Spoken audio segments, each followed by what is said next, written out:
मैं तथागत बुद्ध के चरणों में नमन अर्पण करता हूँ। गुरु रविदास जी के चरणों में नमन अर्पण करता हूँ। संत कबीर, महात्मा ज्योतिबा फुले, छत्रपति शाहू महाराज, डॉक्टर बाबा साहब अम्बेडकर, मान्यवर काशीराम जी, माता सावित्रीबाई, माता भीमाई, माता रमाई, माँ फातिमा और जिन जिन महापुरुषों ने और महानायिकाओं ने हमारे हक और अधिकार की लड़ाई लड़ी, उन सभी महापुरुषों को और महानायिकाओं को मैं नमन करता हूं।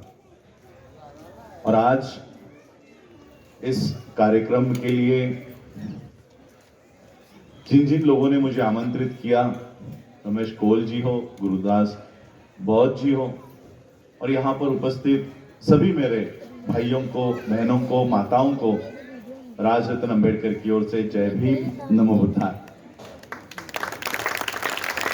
दरअसल मैं सोच रहा था कि आज मैं आपको कौन सी बातें बताऊं बाबा साहब की। ये मेरे आज दिन का चौथा भाषण है।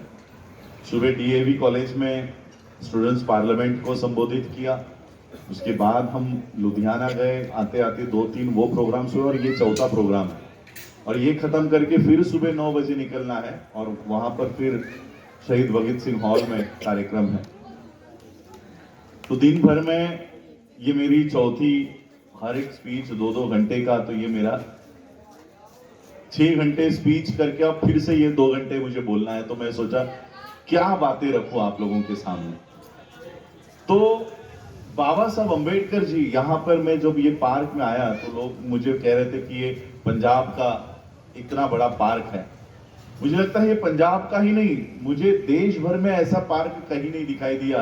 ये पूरे देश भर में एक ही पार्क में सारे सामाजिक न्याय की लड़ाई लड़ने वाले सारे योद्धा इसी पार्क में है, कि सारे योद्धा इस पार्क में हैं। तो सामाजिक न्याय का एक ये बहुत बड़ा केंद्र आप लोगों ने यहां बनाया है, लेकिन उतनी जिम्मेदारी भी आप लोगों को निभानी होगी। इन महापुरुषों को यहां पर स्थापित करके आप लोगों के ऊपर बहुत बड़ी जिम्मेदारी है। जिम्मेदारी यह है कि सभी यहां पर जो लोग हैं, इनका एक मकसद है, लोगों को एजुकेट करना। चाहे वो बुद्ध हो, चाहे वो माता सावित्री माई हो, चाहे वो फातिमा शेख हो, चाहे रमाई हो, रमाई का साथ बाबा साहब को था। जितने भी महापुरुष हैं, साहू महाराज है, साहू महाराज ने बाबा साहब को स्कॉलरशिप दी, बाबा साहब अम्बेडकर जी ने वो एजुकेशन का सब प्राप्त किया, और मान्यवर काशीराम जी ने बाबा साहब की मूवमेंट लोगों तक जाकर पहुंचाई। तो ये एक बहुत बड़ा पार्क है जिसका मेन थीम एजुकेशन का है। तो अगर इन योद्धाओं को आपने यहां पर स्थापित किया है, तो आप लोगों की जिम्मेदारी है कि इस पार्क के अगल बगल में 10 किलोमीटर में हर घर में IAS, doctor, engineer, lawyer, professor बनना होगा। ये इस पार्क की, ये आप लोगों को उतनी रिस्पॉन्सिबिलिटी लेनी होगी, तभी इस पार्क में महायोद्धाओं को स्थापित करने का काम करो। वरना यहां पर आओगे, सिर्फ नमन छोड़ोगे और मेरा काम हो गया ये बोल के नहीं चलेगा। बाबा साहब अम्बेडकर जी, इन्होंने जिस दौर से, जैसे हमारे कह रहे थे, जो प्रेजेंटेशन हो रहा था माता रमाई को लेकर हो रहा था, माता रमाई, जब बाबा साहब अम्बेडकर जी, देखिए आज यहाँ पर एनआरआईज भी यहाँ बैठे हैं और बहुत लोग, हर चावला जी का फोन आया था, तो सभी लोग, यानी सिर्फ ये प्रोग्राम आपके पंजाब में नहीं हो रहा है, इसको बाहर भी देखा जा रहा है। तो इतनी बड़ी कम्युनिटी आज बाबा साहब को मान रही है, पूरा वर्ल्ड बाबा साहब को मानता है। बाबा साहब अम्बेडकर जी ने जिस माध्यम से संघर्ष किया, उसे हम कहीं ना कहीं, हमारी जनरेशन भूलते आ रही है, भूलते जा रही है। बाबा साहब ने पढ़ाई करने के बाद जब बाबा साहब को पता चला कि इस देश के लोग गरीब क्यों हैं, इस देश के लोग गरीब क्यों है, इस देश के लोग दबे कुचले क्यों है, इसलिए बाबा साहब अम्बेडकर जी ने एक मैसेज दिया, उनका जीवन का एक सारांश दिया, to educate, to educate, to agitate and to organise. लोगों को शिक्षित करो, शिक्षित बनो नहीं। टू एजुकेट का असली अर्थ शिक्षित बनो नहीं होता। आज तक हम इसको शिक्षित बनो करके हम लोग इसको फॉलो कर रहे हैं, लेकिन बाबा साहब ने कहा शिक्षित बनो नहीं, शिक्षित करो। जो समाज पढ़ लिख नहीं सकता, जो स्कूल में नहीं जा रहा, जो पढ़ाई नहीं कर पा रहा, हमको वहां तक जाना है और उसे शिक्षित करना है। और शिक्षित सिर्फ एकेडमिक नॉलेज के लिए नहीं करना है, सिर्फ एकेडमिक नॉलेज के लिए नहीं करना है, आपके रिलीजियस नॉलेज के लिए, आपके संविधान के लिए, आपके फंडामेंटल राइट्स के लिए आपको शिक्षित करना है। आज यहाँ पर जो लोग यहाँ बैठे हैं, मुझे बताइए कितने लोगों को संविधान पता है, कौन सा आर्टिकल क्या है, क्या लिखता है? वो बाबा साहब अंबेडकर संविधान में हमारे लिए क्या क्या अधिकार देकर गए हैं, ये हमें यहाँ के बैठे हुए लोगों को पता नहीं होगा। और मैं उम्मीद भी नहीं करता हूं कि आपको पता होना चाहिए था। ये आप लोगों का काम नहीं है, ये काम किनका है? जो पढ़ लिख गए, उनकी ये जिम्मेदारी थी कि वो अपने अनपढ़ समाज तक जाए, अपने गांव गांव तक जाए और बाबा साहब के हक और अधिकार उनको बताए। सुबह एक फोन आया मुझे मध्य प्रदेश से, पढ़े लिखे हैं, तो उन्होंने कहा कि मेरी जमीन वहां के लोगों ने छीन ली, मेरा घर तोड़ दिया, अब पुलिस मेरी कंप्लेंट नहीं ले रही है, पुलिस कंप्लेंट नहीं ले रही। पढ़ा लिखा आदमी, उसकी ये समस्या है कि पुलिस हमारी कंप्लेंट नहीं लेती। अगर उसको कानून पता है, अगर पुलिस कंप्लेंट नहीं लेती, आप रजिस्टर रेडी कर दो, उनको तो लेनी पड़ेगी। और अगर उससे भी नहीं ले रही तो आप कोर्ट में जा सकते हो कि पुलिस हमारी कंप्लेंट नहीं ले रही, आप कोर्ट में जा सकते हो। और वहां से जो आपकी कंप्लेंट नहीं ले रहे, या जो लोग आपके ऊपर अन्याय अत्याचार कर रहे हैं, उनको आप कोर्ट में घसीट सकते हो। आपके लिए न्याय प्रणाली इस देश में बनाई गई है, लेकिन उसकी जानकारी आज हमारे पढ़े लिखे लोगों को नहीं है। पढ़े लिखे लोगों को, आम आदमी आज जितने भी अन्याय हो रहे हैं, अत्याचार हो रहे हैं, आधे 90% तो रिकॉर्ड पे ही नहीं आते। जो 10% आ रहे हैं, उसकी क्या हालत होती है, वो मनीषा वाल्मीकि के केस में आप सब लोगों ने देख लिया, सब लोगों ने, हम लोगों ने देख लिया कि क्या होता है एक्चुअल में। और इसलिए बाबा साहब अंबेडकर जी ने कहा कि टू एजुकेट, लोगों को पढ़ाओ लिखाओ, उनको शिक्षित करो। ये बाबा साहब अंबेडकर जी का मैसेज था, लेकिन हम बाबा साहब अंबेडकर जी के एजुकेशन का इस्तेमाल सिर्फ अपने तक ही कर रहे हैं। मैं ही डॉक्टर बन रहा हूं, मैं ही इंजीनियर बन रहा हूं। जो मूवमेंट हमारे लोगों ने, मैं जब उत्तर प्रदेश में घूमता हूं, काशीराम जी के कार्यकर्ताओं के साथ घूमता हूं, वो मुझे क्या कहते हैं पता है? काशीराम जी के कार्यकर्ता जो आज 80-80 साल के हो गए हैं, वो मुझे कहते हैं, हम चने खाकर साइकिल पर हम लोग प्रचार करते थे। चने खाकर हम लोगों ने साइकिल पे प्रचार किया, और उसका नतीजा ये हुआ कि हमने सत्ता को हथिया लिया, सत्ता पर काबिज हो गए। हम चने खाकर साइकिल पर घूमते थे, हमने रिजल्ट दिया। आप चिकन खाकर गाड़ियों में घूम रहे हो, आप रिजल्ट नहीं दे पा रहे। ये हालत है आज की। अनपढ़ लोगों ने घर में, माता रमाई ने अपने 4 बच्चों को कुर्बान कर दिया, 4 बच्चों को कुर्बान कर दिया। बाबा साहब अंबेडकर पढ़ाई कर रहे थे, उनका सबसे पहला बेटा गंगाधर बीमार हो गया। माता रमाई ने टेलीग्राम बाबा साहब के नाम पे किया कि बाबा साहब, गंगाधर बहुत बीमार है, मेरे पास उसके इलाज के लिए पैसे नहीं है, अगर आपके पास कुछ पैसे है तो मुझे भेज दीजिए ताकि मैं उस बच्चे का इलाज कर सकूं। लंदन में जब मैं गया था, हमारे प्रेम मान जी, लंदन के सारे साथी, अंबेडकर इंटरनेशनल मिशन, AHL के सारे कास्ट बॉस यूके के लोग मुझे लेकर गए। उन्होंने मुझे वो सारे टेलीग्राम्स दिखाए, वहां पर रखे हुए खत दिखाए। बाबा साहब अंबेडकर जी ने क्या लिखा पता है? रिप्लाई में क्या लिखा? बाबा साहब लिखते हैं कि रामू, बाबा साहब माता रमाई को प्यार से रामू कहते थे, तो रामू, मेरे पास भी पैसे नहीं है, मैं एक ब्रेड का टुकड़ा खाकर दिन गुजार रहा हूं।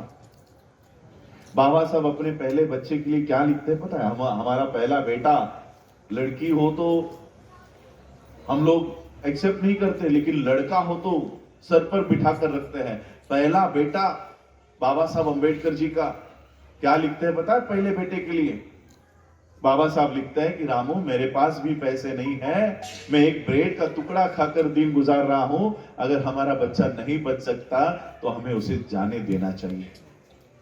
एक बाप अपने पहले बेटे के लिए ये शब्द का इस्तेमाल करता है कि हमें उसे जाने देना चाहिए अगर वो नहीं बच सकता तो। माता रमाई को पता चलता है कि बाबा साहब अंबेडकर जी के पास भी पैसे नहीं है। माता रमाई अपने बच्चे को तो बचा नहीं सकती, लेकिन सुबह का सूरज उगने से पहले वो गोबर इकट्ठा करके उसके, क्या कहते हो आप लोग, गोबर के पाथिया, गोबर के पाथिया बनाकर बाजार में बेचकर वो पैसे इकट्ठा करती है। क्यों? मेरा पति वहां पर भूखा है, वो कहीं पढ़ाई छोड़, उसको पढ़ाई में अड़चन ना हो, इसलिए माता रमाई गोबर के वो उपले तैयार करके बाजार में बेचकर आके वो पैसा इकट्ठा करती है। और सिर्फ भारत की ही नहीं, दुनिया की पहली औरत ऐसी होगी जिन्होंने बाबा साहब अंबेडकर जी को, अपने पति को परदेश में पैसे भेजे। आज की औरत, आज की गृहिणी, आज की सहचारिणी अगर 1 तारीख को 2 तारीख को पैसे नहीं दिए तो वो अपने पति के पीछे लग जाती है कि घर चलाने के लिए पैसे दो, घर चलाने के लिए पैसे दो। माता रमाई अपने पति के लिए, बाबा साहब अंबेडकर जी के लिए परदेश में पैसे भेजती थी। लंदन के लोगों ने बताया कि जिस घर में बाबा साहब रहते थे वहां की लैंडलॉर्ड जो लेडी थी, उसका एग्रीमेंट होता है कि हर ब्रेकफास्ट उसको देना था, रोज का ब्रेकफास्ट देना था, लेकिन वो हफ्ते में कभी 1 बार देती थी, कभी 2 हफ्ते में 1 बार देती थी। बाबा साहब को वो ब्रेकफास्ट, जो ब्रेड के टुकड़े होते थे, वो भी नहीं मिलते थे। लंदन के लोगों ने बताया कि किसी दोस्त ने बाबा साहब को भारत से आने के बाद पापड़ दिए थे। पापड़ होते हैं ना आपके पास, तो बाबा साहब उस पापड़ को पानी में डुबोकर भिगोकर खाते थे। इतना करने के बावजूद, इतनी पढ़ाई करके बाबा साहब भारत में आने के बाद, आजकल तो जो बच्चे भारत के बाहर पढ़ाई करने जाते हैं, मैं सभी देशों में घूमता हूं, वहां के बच्चे भारत लौट के ही नहीं आते हैं, नहीं आते, वो भारत नहीं आना चाहते। यहाँ पर नौकरी नहीं है, यहाँ होगे जो जातिवाद है, धर्म के ऊपर भेदभाव है, इसलिए वो बाहर ही रहना चाहते, भारत आना नहीं चाहते। क्या बाबा साहब अंबेडकर जी को ये ऑप्शन नहीं था? क्या बाबा साहब नहीं चाहते, नहीं सोचते कि मुझे लंदन में ही रहना है, मुझे यूएस में ही रहना है, मुझे जर्मनी में ही रहना है? बाबा साहब अगर कहते कि मुझे भारत छोड़ना है तो सारे देश बाबा साहब को स्वीकारने के लिए खड़े हो जाते कि बाबा साहब हमारे देश में आओ। बराक ओबामा बाबा साहब अंबेडकर जी के संविधान को पढ़ने के बाद कहता है कि बाबा साहब अंबेडकर अगर हमारे देश में पैदा होते तो हम सूरज का नाम बदलकर उसको अंबेडकर कर देते। इतना गौरव आज पूरे देश में बाबा साहब अंबेडकर के लिए होता है। तो क्या बाबा साहब किसी देश में रह नहीं सकते थे? लेकिन बाबा साहब वापस भारत लौट कर आए। बताए क्यों? बताए क्यों? मैं एक प्रसंग आपको बताना चाहता हूं। बाबा साहब जब छोटे थे, कुछ 7वीं या 8वीं कक्षा में पहुंच गए थे, बाबा साहब के पिताजी मिलिट्री में थे, मिलिट्री मैन थे, सूबेदार मेजर पोस्ट पे थे, हेडमास्टर भी बन गए थे। तो उनकी पोस्टिंग एक मिलिट्री, पंजाब के लोग बहुत मिलिट्री सर्विसेज में जाते हैं, सालों साल वो घर नहीं आते, अलग अलग जगह पर पोस्टिंग होती है। वैसे ही बाबा साहब के पिताजी की पोस्टिंग अलग अलग जगह पर हुआ करती थी। साल साल, 2-2 साल, 3-3 साल बाबा साहब के पिताजी घर नहीं आते थे। पिता बाबा साहब अंबेडकर जी के पिताजी की जब पोस्टिंग घर से 100-200 किलोमीटर की दूरी पर हुई तो पिता ने सोचा, अब मैं अपने घर से थोड़ा नजदीक हूं, क्यों ना बच्चों से मिला जाए, क्यों ना बच्चों को ही यही बुलाया जाए। तो बाबा साहब के पिताजी ने बाबा साहब के नाम पर टेलीग्राम किया कि बच्चों, अगर तुम लोगों की, तुम्हारी अगर छुट्टियां लग गई हो तो मुझे मिलने के लिए मेरे हेडक्वार्टर पर आ जाना। अगर मुझे मिलने के लिए आना है तो ये ट्रेन पकड़ना, इस स्टेशन पर उतरना, मैं किसी ना किसी को तुम लोगों को लेने के लिए भेज दूंगा। अब ये टेलीग्राम बाबा साहब को मिला। बाबा साहब अंबेडकर जी ने अपने भाई और बहनों के बच्चों को सबको इकट्ठा किया और सब बाबा साहब के पिता को मिलने के लिए, जाने के लिए निकले। बाबा साहब के पिताजी ने लिखा कि जिस दिन तुम आने वाले हो उस दिन मुझे टेलीग्राम कर कर बता देना कि कौन से दिन आने वाले हो, ताकि किसी ना किसी को लेने के लिए भेज दिया जाए। बाबा साहब ने टेलीग्राम किया कि हम इस दिन निकलने वाले हैं, हम इस दिन पहुंचने वाले हैं, आप हमें लेने के लिए आ जाना। अब ये टेलीग्राम जिस व्यक्ति को बाबा साहब अंबेडकर जी के पिता के ऑफिस में जिसको मिला, ये टेलीग्राम उन्होंने बाबा साहब के पिता को दिया ही नहीं। अब पिता को पता नहीं बच्चे कब आने वाले हैं, और बच्चे यहां से ट्रेन पकड़कर चल दिए, निकल पड़े। ट्रेन में बैठे, जिस स्टेशन पर उतरने को कहा था वहां पर जाकर उतरे, और वो अपने पिता की राह देख रहे कि हमारे पिता हमें लेने के लिए आएंगे। अब पिता को पता ही नहीं। ट्रेन आकर चली गई, सारे लोग अपने अपने दिशा में चले गए। बच्चे 4-5 बच्चे स्टेशन पर ही खड़े थे और वो अपने पिता की राह देख रहे थे कि हमारे पिता आएंगे। लेकिन सब लोग जाने के बाद स्टेशन मास्टर ने देखा, क्योंकि बाबा साहब का परिवार ये मिलिट्री का परिवार था, तो डिसिप्लिन घर में बहुत हुआ करती थी। कपड़े स्वच्छ ही पहनेंगे, अच्छे कपड़े पहनेंगे। तो इस तरह से बाबा साहब की अपब्रिंगिंग थी। सारे बच्चे अच्छे कपड़ों में थे। स्टेशन मास्टर को लगा ये सवर्णों के, ब्राह्मणों के बच्चे हैं। तो स्टेशन मास्टर बच्चों के पास आया और पूछा कि कहां जाना है, तुम्हें लेने के लिए कोई आया नहीं? तो बच्चों ने कहा कि हमारे पिता मिलिट्री में बड़े अफसर हैं, उन्होंने हमें ये टेलीग्राम करके बुलाया है, शायद हमारा टेलीग्राम उनको मिला नहीं, हमें इस पते पर जाना है। तो उस स्टेशन मास्टर ने बगल में जो बैलगाड़ी वाला खड़ा था, तांगा कहते हो ना आप लोग, तांगे वाले को बुलाया और कहा कि देखो ये बड़े अफसर के बच्चे हैं, इनको इस पते पर छोड़कर आओ। तो सारे बच्चे उस बैलगाड़ी में बैठ गए। वो बैलगाड़ी बाबा साहब अंबेडकर जी के पिता का जो हेडक्वार्टर था वहां के लिए चल पड़ी। और फिर रास्ते में वो बैलगाड़ी वाला बच्चों से बात करना शुरू कर दिया कि कहां से आए हो, क्या नाम है तुम्हारा, कहां जाने वाले हो, पिता क्या करते हैं, तुम्हारा नाम क्या है, तुम्हारी जाति कौन सी है।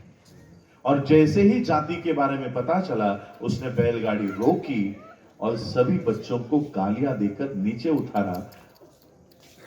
वो बैलगाड़ी वाला कहता है कि मुझे लगा तुम सवर्णों के बच्चे हो, ब्राह्मणों के बच्चे हो, तुम्हारे अच्छे कपड़ों से मैं धोखा खा गया, अभी के अभी नीचे उतरो, तुम अछूत हो, तुम शूद्र हो, अभी के अभी मेरे गाड़ी से नीचे उतरो।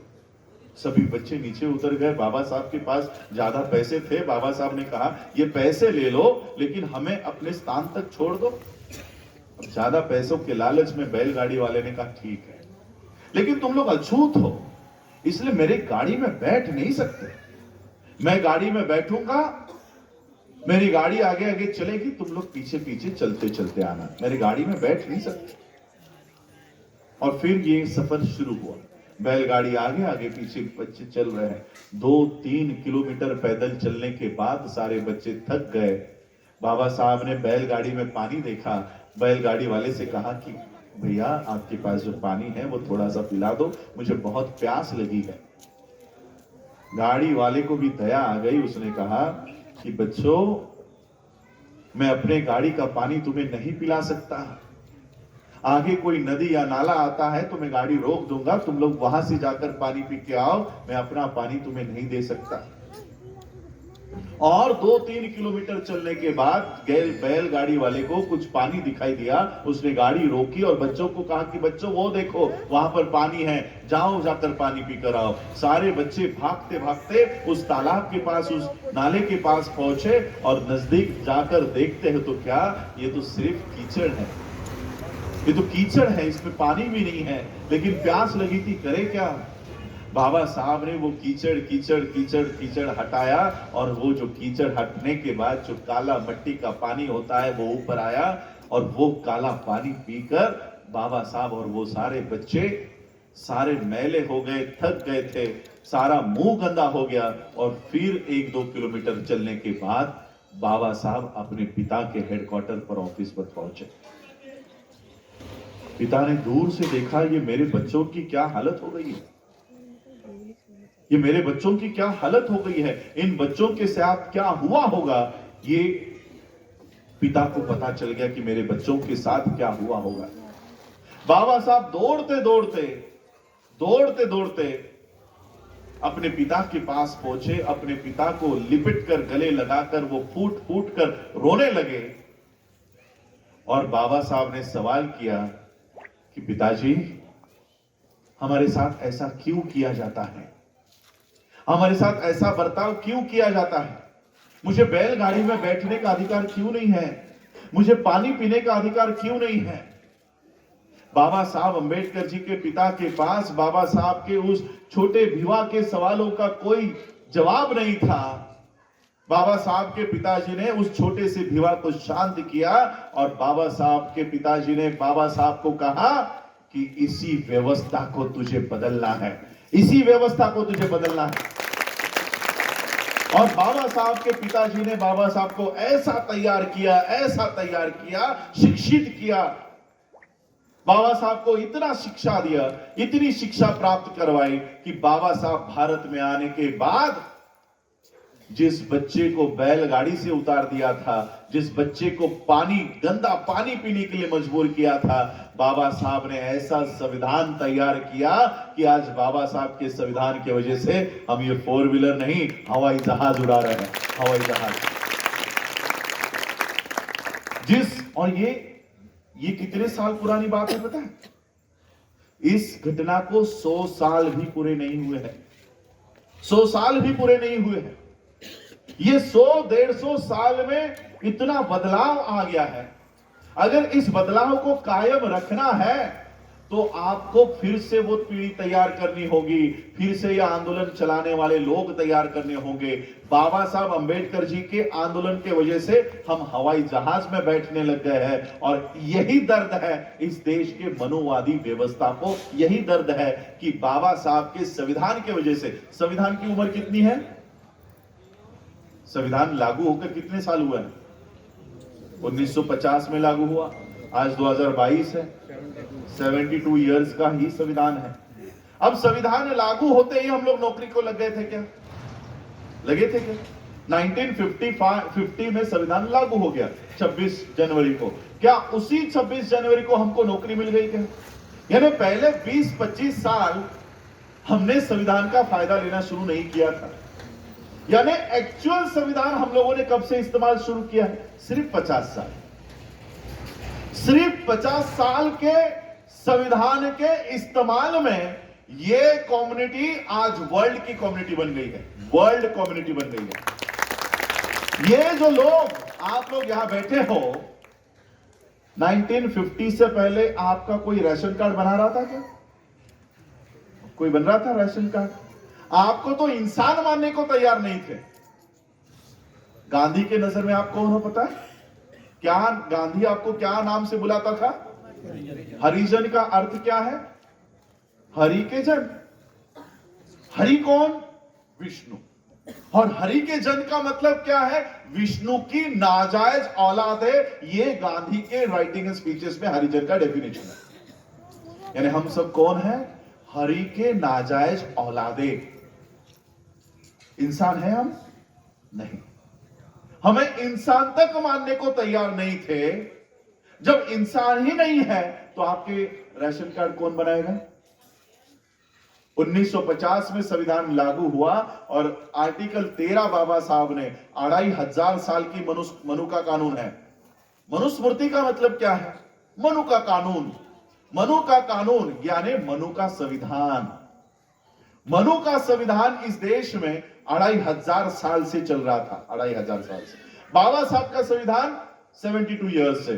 कहां 2500 साल, कहां 72 इयर्स? कंपैरिजन हो सकती है क्या? यानी आज संविधान के दायरे में जीने वाली हमारी सिर्फ पहली जनरेशन है। फर्स्ट जनरेशन है, सेकेंड तो अभी एंट्री कर रही है। ये जो बच्चे पीछे खड़े हैं ना, अभी भी इन्होंने संविधान का इस्तेमाल करना शुरू नहीं किया है। किया है क्या संविधान के आर्टिकल 21 का इस्तेमाल? नौकरी ली है क्या? गवर्नमेंट नौकरी मिली है क्या आप लोगों को? नहीं। यानी संविधान का इस्तेमाल इन लोगों ने अभी तक नहीं किया है। संविधान का इस्तेमाल हमने किया, नौकरियां हमको मिली, मुझे भी नहीं मिली, आप लोग जो यहां पर बैठे हो आपको मिली होगी। तो ये संविधान का इस्तेमाल करने वाली सिर्फ पहली पीढ़ी है। अगर हम एक व्यक्ति की औसतन और एवरेज उम्र कैलकुलेट करें, चलो आज तो हम लोग 70 साल में ही मर जाते हैं, 75 साल में ही मर जाते हैं, फिर भी हम 100 साल पकड़ते हैं कि एक आदमी 100 साल जिएगा। तो संविधान में अगर हम अपने आप को गिने तो हम सिर्फ 50 साल ही जिए हैं, और अगर मनु के कानून में हम अपने आप को गिने तो हम अगर 100 साल की उम्र हमें मिलती, 2500 साल डिवाइड बाय 100 इयर्स, यानी 25 पीढ़ियां हमारी मनु के कानून में गुलाम थी। कितनी? 25 पीढ़ियां। गुरु नानक, संत कबीर, गुरु रविदास जी, ये कौन है? ये वही मनु के कानून के खिलाफ लड़ने वाले लोग हैं। अगर गुरु रविदास जी ये कहते कि ऐसा चाहूं राज में कि जहां मिले सबन को अन्न, छोटा बड़ा सम बैठे रही गुरु रविदास प्रसन्न, ये बात गुरु रविदास क्यों कहते हैं? क्योंकि कोई तो असमानता कर रहा है देश में। असमानता है, इसलिए तो समानता की बात हो रही है ना। ऐसा चाहूं राज में कि जहां मिले सबन को अन्न, यानी सबको अन्न नहीं मिल रहा था। मिल रहा था क्या? यही वो लोग हैं जो मनु के कानून के खिलाफ लड़ रहे थे। सिखिज्म इस देश में क्यों निर्माण हुआ? अगर मनु का धर्म इस देश में है तो सिखों को अलग धर्म बनाने की जरूरत थी क्या? नहीं। लेकिन सिखिज्म लड़ाई लड़े इस ब्राह्मणी व्यवस्था के खिलाफ, और उन्होंने अपना अलग से धर्म बनाया जो एक ओंकारा, एक सबको समान मानता है। सीख, एजुकेट, हम कहते हैं ना सीखो, सीख का मतलब होता है एजुकेट। गुरु नानक हो, गुरु रविदास हो, संत कबीर हो, इनकी टीचिंग एजुकेशन थी। एजुकेट करो लोगों को एजुकेट करो। 25 पीढ़ियां हमारी मनु के कानून में थी, और अब हमारी एक पीढ़ी भी पूरी नहीं हुई। इन मनु के व्यवस्था के लोगों को लगने लगा कि 50 साल में ही ये लोग हमारे सर के ऊपर आकर बैठने लगे हैं। इनको जहां से ताकत मिल रही है वो ताकत देने वाला ग्रंथ खत्म किया जाए। संविधान खत्म हो रहा। 4 साल पहले इस देश में संविधान को जलाया गया। वो प्रतीक था कि हम इस देश का संविधान हटाने जा रहे हैं। वो बता रहे थे आपको कि हम संविधान खत्म करने जा रहे हैं, और वो हो गया है। एजुकेशन खत्म हो गया। बाबा साहब अंबेडकर लिखते हैं कि एजुकेशन, शिक्षा, यह सरकार की जिम्मेदारी होगी, हर राज्य के सरकारों की जिम्मेदारी होगी। अगर इस देश की शिक्षा की जिम्मेदारी सरकार की है तो आपके यहां पर ऑक्सफोर्ड, रायन, कैम्ब्रिज ये क्यों बनी है? क्योंकि शिक्षा की जिम्मेदारी तो सरकार की थी। सरकार को शिक्षित करना था, लेकिन सरकार ने कहा अब हम आपको शिक्षित नहीं करेंगे। सारी सरकारी जमीनें अब वो अडानी अंबानी को दे रहे हैं। सारी सरकारी जमीनें शिक्षित करना, ये हमारे ये सारे पूर्वज हमें शिक्षित होने के लिए कह के आ रहे हैं, और ब्राह्मण कहता है कि शिक्षा का अधिकार सिर्फ ब्राह्मणों को होगा। आपको रामायण पता है? देखिए आप लोगों ने, सबने देखी होगी। बाबा साहब का चरित्र शायद सबको पता ना हो, लेकिन रामायण सब मालूम। आपको पता है शंभुक की हत्या राम ने की थी। What was the reason? क्या रीजन था शंभुक की हत्या करने के पीछे? रीजन क्या था? रीजन यह था कि शंभुक एक शूद्र था, और वो शूद्र चुप चुप कर पढ़ाई हासिल कर रहा था, शिक्षित हो रहा था। और जब प्रभु रामचंद्र को पता चला कि किसी शूद्र ने चुप चुप कर पढ़ाई हासिल की है, इस मनु के कानून के को बनाए रखने के लिए उन्होंने उसको बाण मार के हत्या कर दी। ये तो एक उदाहरण है। एकलव्य तो पता है आपको? एकलव्य एक आदिवासी, एक शूद्र, वो भी चुप चुप कर पढ़ाई करता था। जब उस ब्राह्मणों को पता चला कि ये चुप चुप कर पढ़ाई कर दिया है, उसका अंगूठा काट कर गुरु दक्षिणा में लिया गया, क्योंकि वो पढ़ाई आर्चरी की कर रहा था, और आर्चरी में अंगूठा बहुत महत्वपूर्ण होता है।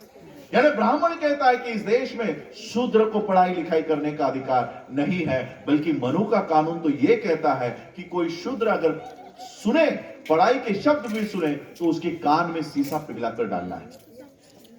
कोई शूद्र अगर अच्छी बातें बोले, पढ़ाई की बातें बोले, तो उसकी जबान काटनी है, आंखें फोड़नी है। ये मनु का कानून है। आर्टिकल्स है, वो आर्टिकल्स, मनु के आर्टिकल्स। और बाबा साहब के आर्टिकल कहते हैं कि इस देश में शिक्षा का व्यवस्था free and compulsory education. Education free होगा और कंपलसरी होगा। बच्चों को अगर एजुकेट नहीं करवाओगे तो आपको दंड होगा। यह प्रावधान बाबा साहब ने किया। क्या आपको कभी दंड हुआ है? बाबा साहब लिख कर गए, इंप्लीमेंटेशन जीरो। आज न्यू एजुकेशन पॉलिसी आ गई। आज आप लोगों ने यहां पर आईलेट्स की क्लासेस, कोचिंग सेंटर की ओपनिंग की। पंजाब के लोग, मैं आप देख रहा था, एक बच्चा साइकिल पर घूम रहा था और झंडा कनाडा का लगाया हुआ था। यानी वो बच्चा, उसमें विजन क्या है? मुझे कनाडा जाना है, मुझे यूएस जाना है, मुझे यूके जाना है। अब उस देश में जाने के लिए आपको अगर इंग्लिश ही नहीं आती हो, आपको वो देश नौकरी पे रखेगा? एंट्री मिलेगी? एंट्री नहीं मिलेगी। और आप एंट्री ना ले सको, अभी एक नया कानून 2 हफ्ते पहले भारत में लागू हुआ है। क्या? जितने भी सरकारी स्कूलें हैं, उन स्कूलों में सिर्फ और सिर्फ हिंदी में पढ़ाई होगी। चाहे वो पंजाब हो या साउथ हो या कोई भी स्टेट हो, जहां पर हिंदी नहीं भी बोली जाती, वहां पर सिर्फ हिंदी में पढ़ाई होगी। सिलेबस, एमबीबीएस का सिलेबस हिंदी में उन्होंने, अमित शाह ने रिलीज किया है। ये क्यों आज हिंदी से प्रेम आ रहा? हिंदी से प्यार क्यों आ रहा? अगर आपको इस देश को हिंदू राष्ट्र बनाना है, राम राज्य बनाना है, तो संस्कृत पढ़ा? संस्कृत नहीं पढ़ा रहे? नहीं, वो सिर्फ हमारी कोड लैंग्वेज है, वो सिर्फ हमको ही पता चलनी चाहिए। तो ब्राह्मण आकर आपके शादियों में, आपके गृह प्रवेश में जो गालियां आपको देकर जाता है, वो आपको पता चल गई। तो जब आपकी शादियां लगाता है तो सबसे पहले क्या कहता है? मम भारिया, मम कुछ बोलता है ना, उसका मतलब यह होता है कि आप आपकी पत्नी सबसे पहले ब्राह्मण को अर्पण कर रहे हो।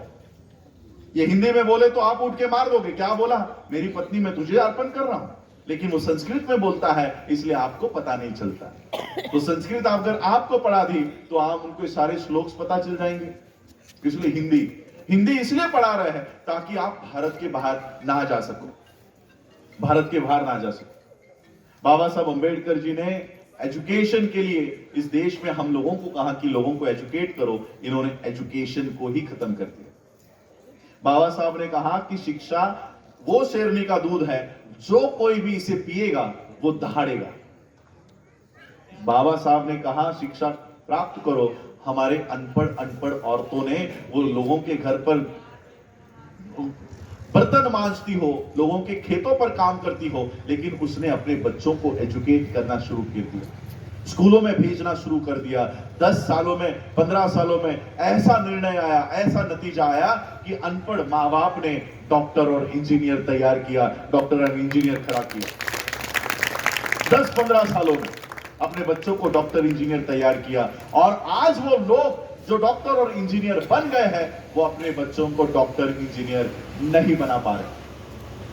आज मेरे सामने जितने भी डॉक्टर इंजीनियर बैठे हैं ना, वो अपने बच्चों को भारत में डॉक्टर नहीं बना सकते। मैं लिख के देता हूं, आप अपने बच्चों को डॉक्टर नहीं बना सकते।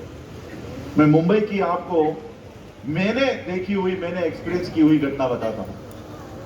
डॉक्टर बनने के लिए एमबीबीएस की एडमिशन लेनी जरूरी है। हमारे बॉम्बे हाई कोर्ट के सबसे टॉप मोस्ट एडवोकेट, जो बहुत ही महंगे एडवोकेट में से एक है, जो एक केस के लिए खड़े रहने के लिए 5-5 लाख रुपए की फीस लेते हैं, वो मेरे पास आए कि अंबेडकर साहब, आपका बहुत नाम है, मेरा बच्चा अभी 12th पास कर गया है, उसको एमबीबीएस के लिए एडमिशन लेनी है। अगर आप एक लेटर दे दो तो मेरे बच्चे को वहां पर उस कॉलेज में एडमिशन मिल जाएगी। मैंने कहा मैं तो ये काम करता नहीं, शायद मेरे रिकमेंडेशन से आपके बच्चा का एडमिशन होने वाला होगा, वो भी मेरा नाम सुन के नहीं होगा, अच्छा ये अंबेडकर वाला है, तो नहीं होगा। उससे अच्छा आप किसी पॉलिटिशियन से जाकर अपने बच्चे का एडमिशन करा लो। तो मैंने उनको भेज दिया। 1-2 हफ्ते के बाद उनकी मेरी वापस मुलाकात हुई और मैंने उनको पूछा, आपके बच्चे की एडमिशन हो गई? तो उन्होंने कहा हो गई। मैंने कहा किसी पॉलिटिशियन का लेटर लगाया? बोले नहीं। बोले कैसे हुई? तो 2 करोड़ रुपया डोनेशन देना पड़ा। 2 करोड़। ये 2018 का आंकड़ा बता रहा हूं मैं, 2018 का। आज वो आंकड़ा 4 से 5 करोड़ का है। एक बच्चे को एडमिशन एमबीबीएस के लिए लेने के लिए 4 से 5 करोड़ रुपया यहां पर कौन लगा सकता है? अनपढ़ मां, अनपढ़ बाप लोगों के खेतों में काम करके अपने बच्चों को एमबीबीएस डॉक्टर बना रहे थे। आज पढ़े लिखे लोग अपने बच्चों को डॉक्टर नहीं बना पा रहे। एंट्रेंस टेस्ट आ गए, नीट आ गई। अपने गूगल पर जो फोन का इस्तेमाल करते हो, कभी नॉलेज के लिए क्या करो। 12th पास कर गई 98% से अनीता नाम की साउथ की लड़की। उसने नीट के खिलाफ सुप्रीम कोर्ट में याचिका की, पिटीशन दायर की कि अगर मैं 12th साइंस में 98% लेकर पास हुई हूं तो मुझे फिर से एंट्रेंस टेस्ट, फिर से परीक्षा देने की क्या जरूरत है? मुझे एडमिशन क्यों नहीं देते? मुझे एमबीबीएस के लिए सीट क्यों नहीं देते? सुप्रीम कोर्ट ने कहा नहीं, तुमको परीक्षा देनी ही पड़ेगी। नीट नाम की एक एडिशनल परीक्षा लाई है ब्राह्मणों की। ब्राह्मण उस समय अंगूठा काट कर आपको शिक्षा से वंचित करता था। अब नई पॉलिसी बनाई है, कानून बनाकर आपके अंगूठे काट रही। नीट नाम का कानून बना है, सीईटी नाम का कानून बना है, पीईटी नाम का कानून बना है, एनईटी नाम का कानून बना है। ये सारे जो एंट्रेंस टेस्ट है ये ब्राह्मणों के हैं ताकि आप लोग शिक्षा आगे ना ले सके। कानून बनाकर वो आप लोगों को और संविधान को खत्म कर रहे हैं। कानून बनाकर संविधान को हाथ भी नहीं लगाया, किसी पन्ने को फाड़ा तक नहीं, किसी पन्ने को हाथ भी नहीं लगाया। नए कानून बना दिए जिससे ये कानून खत्म होते गए। वो नीट नाम के परीक्षा के खिलाफ सुप्रीम कोर्ट में एक बच्ची ने पिटीशन दायर किया कि ये परीक्षा रद्द होनी चाहिए, हमें अगर इतने मार्क्स मिले हैं तो हमें सीट मिलनी चाहिए। सुप्रीम कोर्ट ने उसकी पिटीशन रद्द कर दी और उसे कहा नीट के लिए एग्जाम आपको देनी ही पड़ेगी। आज भारत में नीट में पास होने के लिए 3.5 से 4 लाख रुपए की सिर्फ 2 या 4 हफ्तों की ट्रेनिंग होती है बॉम्बे में। हमारे यहां पर तो क्लासेस के नाम भी यही है, Sharma classes, Shukla classes. Classes भी इसी तरह से है कि शर्मास और शुक्लास को ही पढ़ाएंगे और फिर हमारे बच्चों के पास इतनी फी होती नहीं है तो वो घर में पढ़ाई करते हैं और घर में पढ़ाई करके ये अनीता एग्जाम के लिए गई, नीट का पेपर दिया और नीट का रिजल्ट आया फेल। 98% लेने वाली बच्ची साइंस में, उसको भारत में किसी भी कॉलेज में एडमिशन नहीं मिला, उसने सुसाइड कर लिया। पेपर्स में पढ़ा, सारे न्यूज़पेपर्स ने ये छापा कि 98% लेकर हमारे बच्चे आज आत्महत्या करने पर मजबूर हो गए। ये यूक्रेन का युद्ध हुआ नहीं होता, रशिया और यूक्रेन का, तो हमें पता नहीं चलता यहां के सारे बच्चे एमबीबीएस के लिए यूक्रेन में जाए, वहां पर जाके पढ़ाई कर और वहां जाकर वो एमबीबीएस डॉक्टर की पढ़ाई कर रहे। क्यों? क्योंकि भारत में सीट्स नहीं है। हमारे पास 15,000 करोड़ 30,000 करोड़ का सेंट्रल विस्टा बनाने के लिए पैसे हैं, लेकिन 10 करोड़ का एमबीबीएस कॉलेज बनाने के लिए पैसे नहीं है। सोच रहे हो ना देश किस तरफ जा रहा है? शिक्षा को इस देश में खत्म किया जा रहा है। इस देश को अगर तबाह करना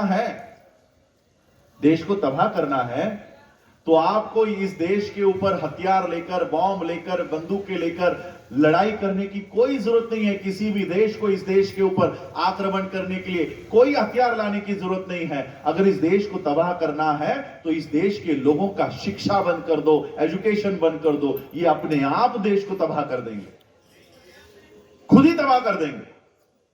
किसी को तबाह करने की जरूरत नहीं। एक समय हुआ करता था सम्राट अशोका के कार्यकाल में, इस देश में पूरे विदेशों के बच्चे यहां पर आकर पढ़ाई करते थे। सारे देशों के बच्चे यहां पर आकर पढ़ते थे। यहां पर 17 वर्ल्ड यूनिवर्सिटीज थी, विश्वविद्यालय इस देश में थे 17। आज आप लोग गूगल कर लो, भारत की एक भी यूनिवर्सिटी, विश्वविद्यालय वर्ल्ड के टॉप 100 में पहले कहता था, अब टॉप 200 में एक भी नहीं है। टॉप 200 यूनिवर्सिटीज में भारत की एक भी यूनिवर्सिटी नहीं है। हमारे बच्चे पढ़ाई करने के बजाय हिजाब और भगवे के लिए लड़ रहे हैं, हिजाब के लिए लड़ रहे हैं, धर्म के लिए लड़ रहे हैं। ये तो हो गई प्रॉब्लम। सॉल्यूशन क्या है? प्रॉब्लम तो हमें पता है, प्रॉब्लम हमें पता है, सॉल्यूशन भी हमारे पास है, सॉल्यूशन भी हमारे पास है। बाबा साहब अंबेडकर जी ने, जैसे आप लोगों ने कहा कि पे बैक टू द सोसाइटी कहा, बाबा साहब ने कहा आप लोगों की जो नौकरी लगी है ये आपके पगार पर, आपके सैलरी पर, आपके क्या कहते हो पगार को हिंदी में, तनख्वाह, तनख्वाह के ऊपर आपके मां, आपके पिता, आपके पति या पत्नी का अधिकार नहीं है। किसका है पता है?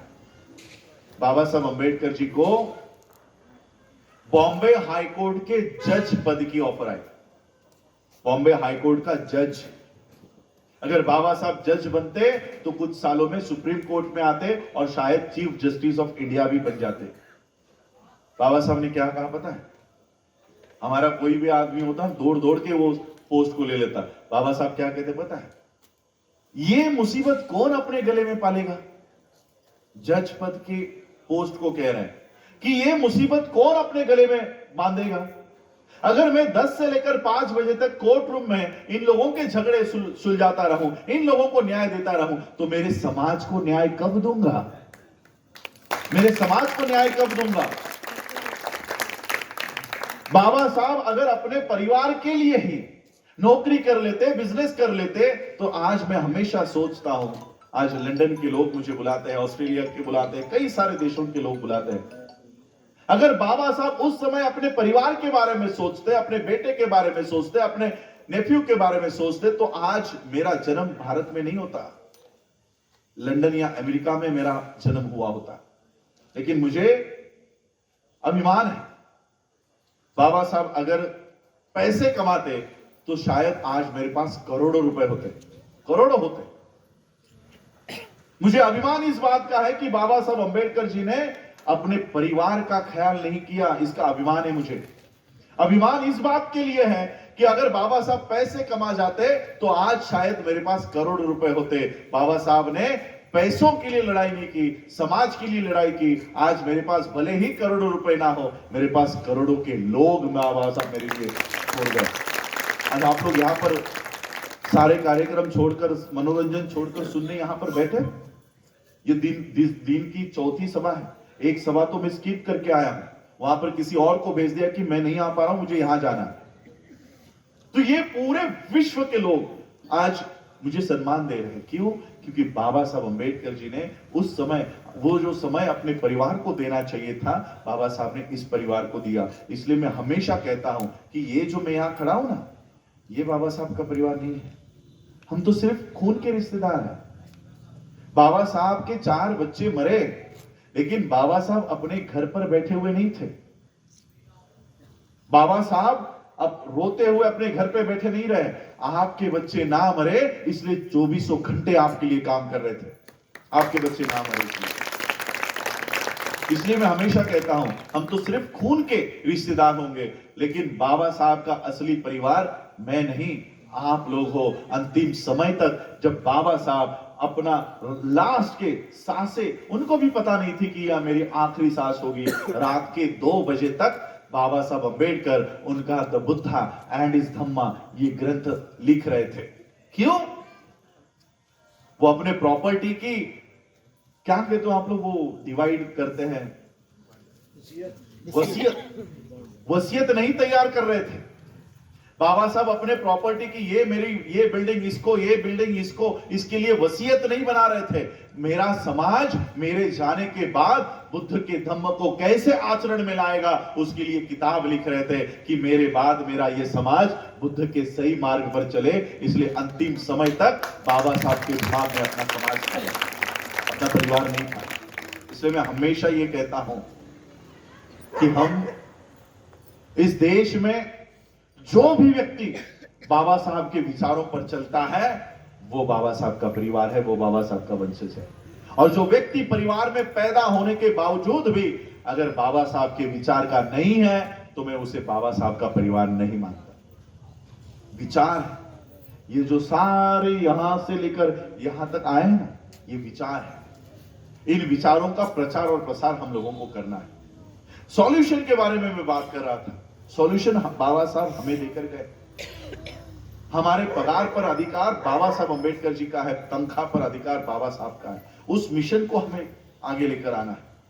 हमने ये पार्क तो बना दिया, लेकिन क्या बाबा साहब अंबेडकर जी को सिर्फ मूर्तियों में और फोटो में ही सीमित रखोगे? उनके विचारों पर काम नहीं करोगे?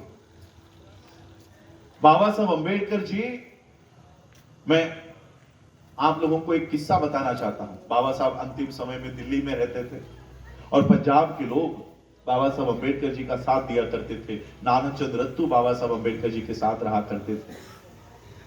बाबा साहब, इतना ही बड़ा बंगलो होगा बाबा साहब अंबेडकर जी का, और बाबा साहब अपने गार्डन में चेयर पर बैठे थे और पेपर पढ़ रहे थे। पेपर पढ़ रहे थे। धीरे धीरे एक एक आदमी, उन्होंने देखा बाबा साहब पेपर पढ़ रहे हैं, पेपर पढ़ने में व्यस्त है। बाबा साहब टांग पर टांग डालकर बैठे हुए हैं। लोगों को लगा अच्छा मौका है, अभी आशीर्वाद ले लेते हैं। तो लोग एक एक करके बाबा साहब का पैर, बाबा साहब को पता ना चले, ऐसा छू कर गुजर रहे थे। पैर पढ़ रहे थे। बाबा साहब हमारे भगवान है, बाबा साहब हमारे भगवान है। और धीरे धीरे वो पैर पढ़ने वालों की संख्या लाइन में तब्दील हो गई। और वहीं पर कोई पत्रकार बाबा साहब का इंटरव्यू लेने के लिए भी आया था, वो भी साइड में बैठा हुआ था। बाबा साहब को पता नहीं कि पेपर के आड़ में ये सभी लोग पैर पढ़ रहे हैं। बाबा साहब अंबेडकर पेपर पढ़ रहे हैं और बाबा साहब को कुछ हलचल सुनाई दी। बाबा साहब ने पेपर थोड़ा सा साइड में किया और देखा तो इतनी बड़ी लाइन लगी है पैर छूने वालों की। बाबा साहब, आपको पता होगा कि जो मैंने बैलगाड़ी का किस्सा बताया, ऐसा ही जवान होने के बाद बाबा साहब जब पूरा ब्यौरा लेने के लिए भारत में घूम रहे थे, तब बाबा साहब का तांगा चलाने के लिए कोई राजी नहीं हो रहा था। और फिर किसी कार्यकर्ता को, जिसको तांगा चलाने नहीं आता था, वो तांगा चलाने लगा और थोड़ी देर में वो तांगा एक खाई में गिर गया और बाबा साहब अंबेडकर भी खाई में गिर गए। और उस समय जो बाबा साहब को चोट लगी घुटने पर, उस चोट लगने के बाद बाबा साहब अंबेडकर जी के हाथ में लाठी आ गई। वो लाठी बाबा साहब के अंतिम समय तक रही। 35 की उम्र में ही बाबा साहब अंबेडकर जी के हाथ में लाठी आ गई। तो बाबा साहब जब पेपर पढ़ रहे थे तो लाठी बगल में ही थी, बगल में ही थी। बाबा साहब ने वो लाठी उठाई और लोगों को पीटना शुरू किया, एक एक को पीटना शुरू किया। पत्रकार देख रहा था, पत्रकार कह रहा था कि बाबा साहब, ये सभी लोग आपको भगवान की तरह मानते हैं, भगवान की तरह पूजते हैं, और आप उनको ही मार रहे हो। बाबा साहब ने कहा कि यही तो मैं नहीं चाहता, यही तो मैं नहीं चाहता कि मेरे लोग मुझे भगवान बनाकर पूजे। मैं इनको भगवान, मैं इनको भक्त बनाना नहीं चाहता, मैं इनको अनुयायी बनाना चाहता हूं, ताकि ये मेरा अनुकरण करे और मेरे बताए हुए मार्ग पर चले। ये सिर्फ मुझे हाथ जोड़कर और पैर पड़कर, ये सिर्फ मुझे भगवान बनाकर रखना चाहते हैं, और यही तो मैं नहीं चाहता कि ये लोग मुझे भगवान बनाए रखें। और आज जो बाबा साहब हमें नहीं चाहते थे होना, आज हम वही हो रहे हैं। हम भक्त बनते जा रहे हैं। महाड़ के 14 तालाब का आंदोलन पता है आपको? आपने फोटो देखी होगी। जैसे ही बाबा साहब ने पानी उठाया, वो जो लोग इकट्ठा हुए थे तालाब के अगल बगल में, उन्होंने क्या किया? उन्होंने क्या किया? उन्होंने भी पानी उठाया, और जो हमारा नेता कर रहा है उनका रिपीटेशन उन्होंने किया। क्या उन लोगों ने हाथ जोड़ा और बाबा साहब से कहा कि बाबा साहब, आप भगवान हो, आपने बहुत अच्छा काम किया, ऐसे किया या अनुकरण किया? वो अनपढ़ लोग थे, लेकिन अनपढ़ लोग बाबा साहब का अनुकरण कर रहे थे कि हमारा नेता जिस तरह से कर रहा है, हमें भी उस तरह से करना चाहिए। अनपढ़ लोग बाबा साहब के अनुयायी थे, हम पढ़े लिखे लोग बाबा साहब के भक्त हो गए। सिर्फ पैर पड़ रहे हैं, हाथ जोड़ रहे हैं, कैंडल लगा रहे हैं, अगरबत्ती लगा रहे हैं, और अनुकरण नहीं कर रहे। जयंती आती है 14 अप्रैल, 14 अप्रैल की जयंती आती है। हमारे सारे लोग डीजे लगाते हैं, ऑर्केस्ट्रा लगाते हैं और नाचने का काम करते हैं। करो, एक दिन जश्न बाबा साहब अंबेडकर जी के जन्म का होना ही चाहिए। पता है 2020 में लॉकडाउन था, कड़क लॉकडाउन था, और उस लॉकडाउन में हम बाबा साहब की जयंती मना नहीं पाए। घर में ही हम बाबा साहब की जयंती मना रहे थे। एक फूल दिया होगा, अगरबत्ती मोमबत्ती लगाकर ही सादे पद्धति में हमने बाबा साहब की जयंती मनाई।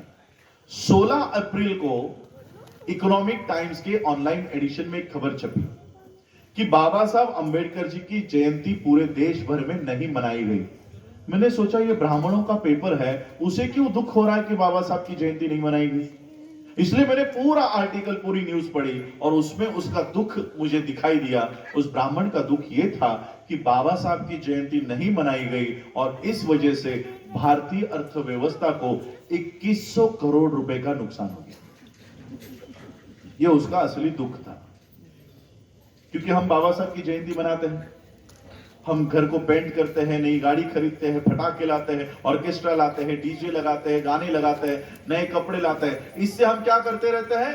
भारतीय अर्थव्यवस्था को पैसे देते रहते हैं, भारतीय अर्थव्यवस्था को पैसे देते हैं। और उस दिन मुझे पता चला कि एक रात में 14 अप्रैल के पूरे दिन भर में हम भारत को 2100 करोड़ रुपए देते हैं। 2100 करोड़। सोचिए, जो समाज बाबा साहब अंबेडकर जी के जयंती पर 2100 करोड़ रुपया खर्च करता है, क्या वो समाज अपनी खुद की यूनिवर्सिटी नहीं बना सकता?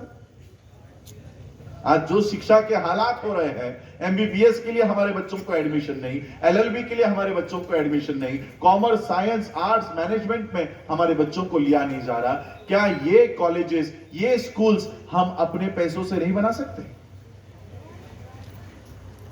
हम स्कूल बनाने के लिए पैसे नहीं लाएंगे, लेकिन पटाखे फोड़ने के लिए लाएंगे।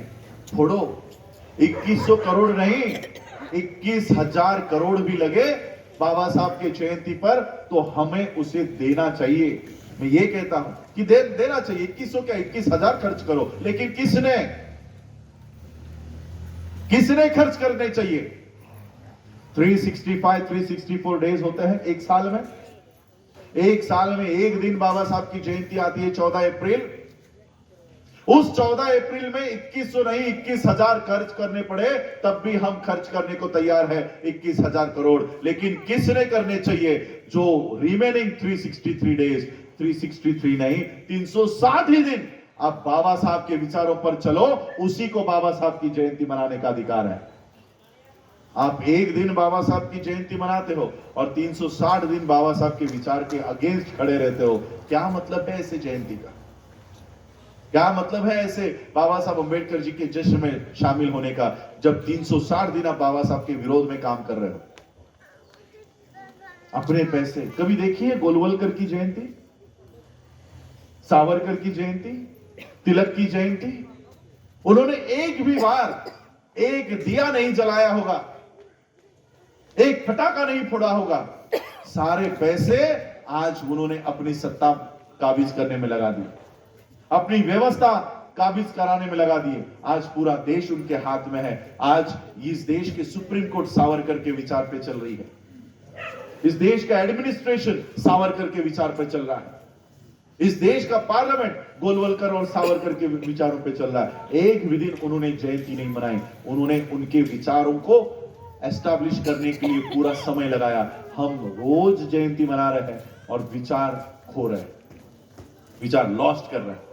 और इसलिए हम लोगों को अपने साधन, रिसोर्सेस, उस समय बुद्ध के समय हमारे रिसोर्सेस क्या थे, साधन क्या थे? भेड़, बकरी, यही हमारे साधन थे। बुद्ध को पता चला कि हमारे लोग ब्राह्मणों के कहने पर हमारे साधनों को जला रहे हैं। ब्राह्मण क्या कहता था पता है? राजा, आपके राज्य पे संकट आने वाला है और अगर इस संकट से बचना है तो 1 लाख बकरियों की आहुति देनी पड़ेगी, बलि चढ़ानी पड़ेगी, 1 लाख गायों को काटना पड़ेगा। और इस तरह से वो हमारे साधनों को जलाते थे। बुद्ध को पता चला कि वो हमारे साधनों को जला रहे हैं, हमें कमजोर कर रहे हैं, हमें गरीब बना रहे हैं। और बुद्ध ने राजाओं को जाकर कहा कि ब्राह्मणों के इस कहने को आपको एक्सेप्ट नहीं करना है। आज से बलि प्रथा आपको बंद करनी है, किसी जानवरों को आपको हवन में नहीं देना है। बुद्ध ने ये बंद करवाया और हमारे रिसोर्सेस बचना शुरू हुए। आज हमारे रिसोर्सेस क्या है? आज हमारा साधन क्या है? हमारे पैसे। आज भी ब्राह्मण हमारे लोगों को जश्न में डुबो कर रखना चाहता है। वो कहता है करो सेलिब्रेट, बाबा साहब को सेलिब्रेट करो, गुरु रविदास जी को सेलिब्रेट करो, गुरु नानक जी को सेलिब्रेट करो। हमारे महापुरुषों को हमारे हाथों से सेलिब्रेट करवाते हैं और हमारे रिसोर्सेस पटाखों में पिड़वा रहे हैं, हमारे रिसोर्सेस गानों में, डीजे में, ऑर्केस्ट्रा में जला रहे हैं। उस समय हमारी भेड़ बकरियां जलाते थे, आज हमारे पैसे जला रहे हैं, हमारे स्कूल जला रहे हैं, हमारे कॉलेजेस जला रहे हैं। ये रिसोर्सेस है हमारे, या हमारे रिसोर्स है, ह्यूमन रिसोर्स, इनको जला रहा है। पंजाब में मैं, क्योंकि मुझे और निकलना है 10 बजे, और एक मीटिंग मैंने ऑलरेडी डिसाइड कर रखी थी। पंजाब में आप सभी लोग,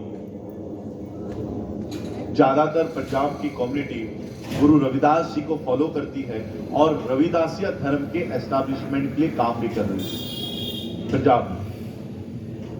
मैं आपको एक बात बताकर अपनी बात को खत्म करूंगा, क्योंकि आप लोगों को भी जाना है, कल ऑफिसेस है।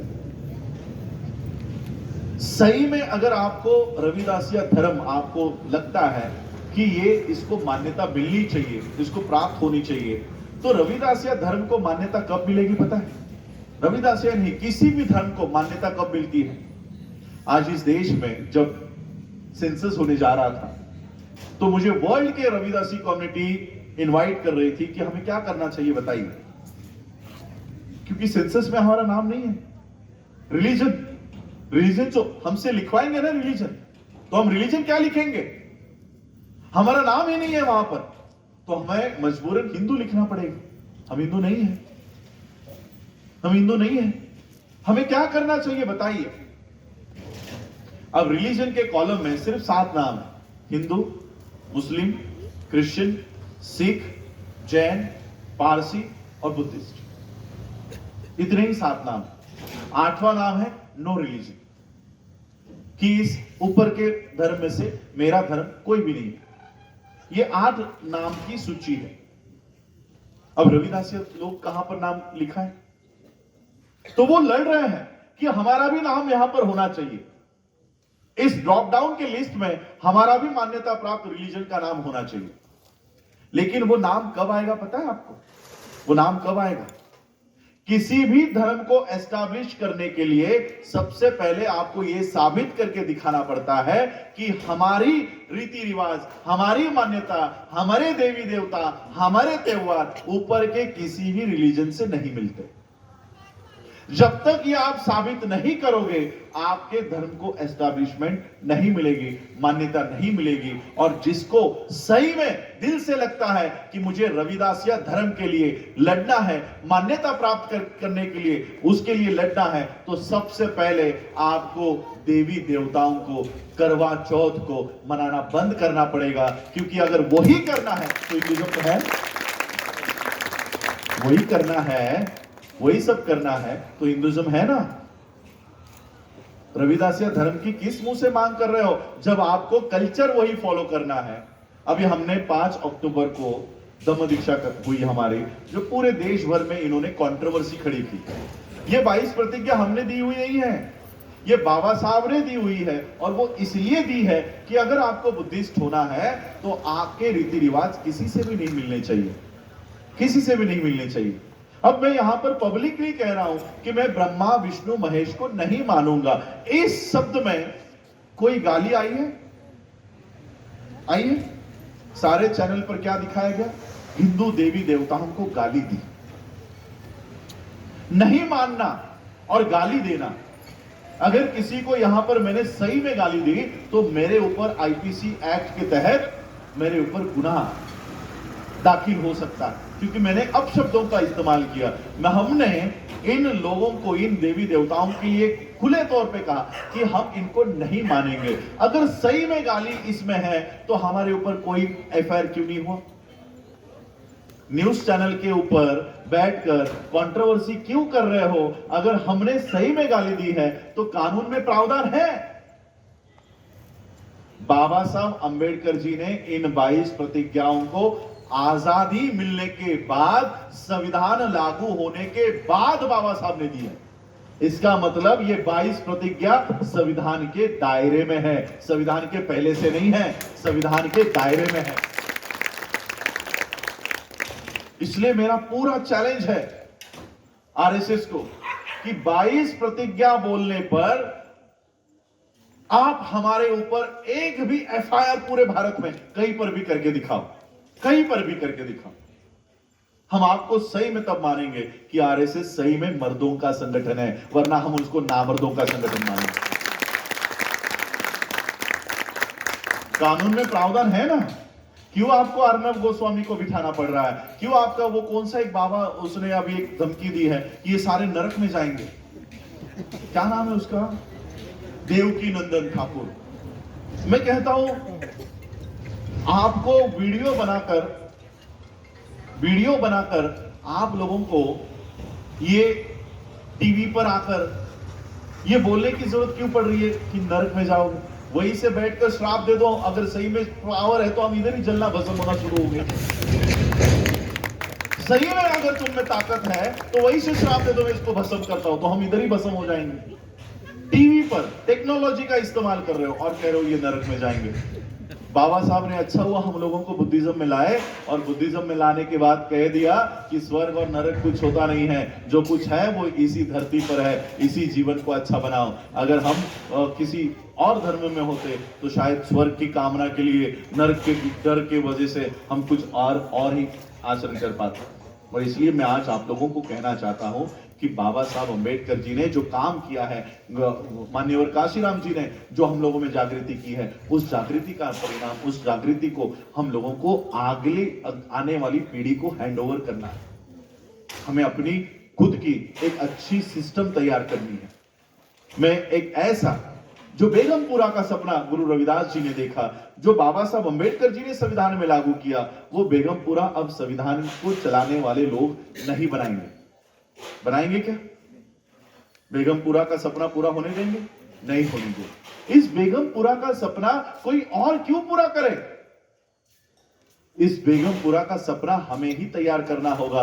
मैं ऐसा इस देश में सिस्टम खड़ा करना चाहता हूं कि इस देश के अंबेडकराइट्स, इस देश के गुरु रविदास को मानने वाले लोग, इस देश में बुद्ध को मानने वाले लोग, हमारे सारे महापुरुषों को मानने वाले जितने भी लोग हैं, ये सभी लोग अपनी शिक्षा की व्यवस्था, अपने आरोग्य की व्यवस्था, अपनी नौकरियों की व्यवस्था, ये मुझे अभी कब से फोन आ रहे हैं, श्रीलंका से फोन आ रहे हैं, कब से आ रहे हैं। हम लोग एक ऐसा देश बनाएंगे, एक ऐसी कम्युनिटी तैयार करेंगे कि इस देश में किसी की भी सरकार हो, चाहे वो गांधी आए, चाहे वो मोदी आए, कोई भी आए, हम लोगों को किसी के सामने हाथ फैलाने की जरूरत ना पड़े। ऐसा व्यवस्था हम लोगों को इस देश में बढ़ानी पड़ेगी। जिस मार्ग पे बाबा साहब अंबेडकर जी ने बुद्ध का मार्ग दिखाया था, उस बुद्ध के मार्ग पर चलते हुए आज मैं देखो ये फोन इसलिए आ रहा है।